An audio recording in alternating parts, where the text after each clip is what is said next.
Hey, what's up everybody? This is Nightwing2303 from KicksOnCourt.com. Today I have a quick look at the Nike Dunk High Pro SB in the St. Patrick's Day colorway.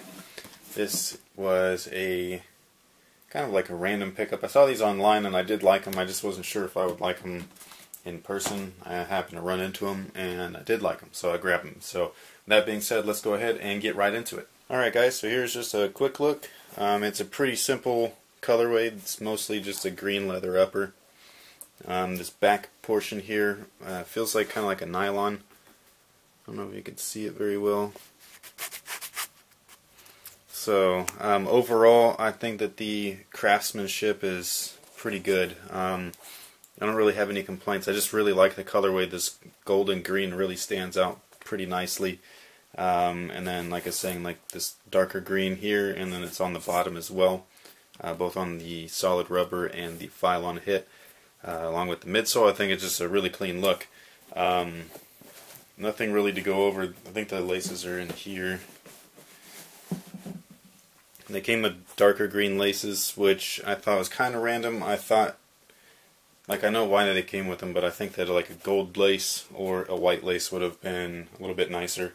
But I do have white laces, like additional white laces, so it's not a big deal. I can try that, see how it looks later. But here is the tongue patch. It'll ever focus. There it goes.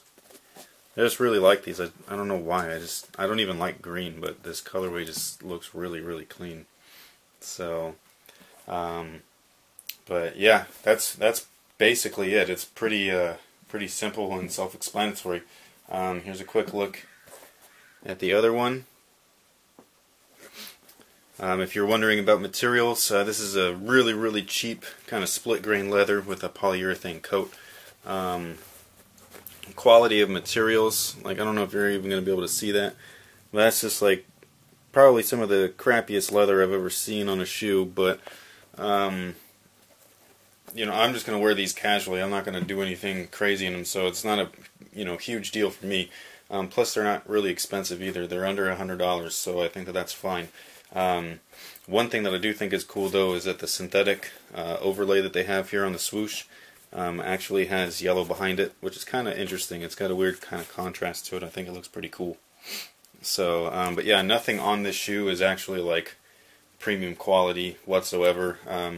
I've been noticing that with a lot of the recent SB pickups that I have. I know a lot of people like to say that SBs have great quality and stuff. They look really nice. I give them tons of credit for looking clean, but you can't say that this is quality. It's really not. Like Nike is like king of skimping things down. So I don't care if it's an SB or not. I think a lot of people are just kind of like, hey, I love SBs more than I love Jordans or whatever it is. So they kind of like to bag on one or the other, which is cool. I don't have a problem with that.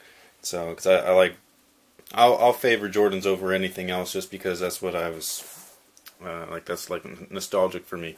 But I do really love a lot of the SBs. I think the Dunks are just a classic silhouette. You're not gonna be able to see that, but it's. Let me pull it out. But yeah, I think that Dunks are just a classic silhouette. You can't really go wrong with them. It's one of those shoes that's pretty much iconic. Like, it'll never go out of style.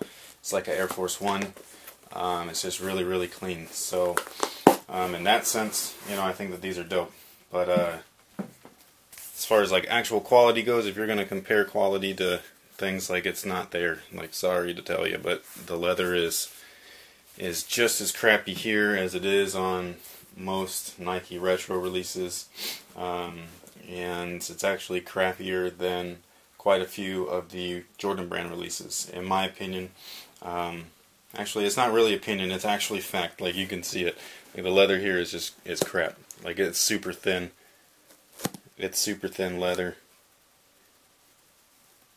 That's a split grain. That's the back of the grain right here. Like, you could see the leather grain there, but you could see just how thin it is, because like skin is not this thin right here.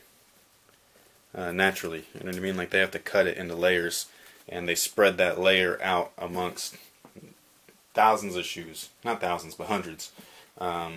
Whereas, like, these, like, if it was like a thicker grain, like what's on the Jordan 6 Retro Olympic, the most recent one, Like that's like a nice thick kind of grain leather, so that's closer to a full grain than this is. But yeah, other than that, I think that these are awesome. They just look really good, so that's why I like them. I didn't even realize that this was a St. Patrick's Day colorway until I started seeing nicknames for them online and stuff. I just thought that they were green and gold.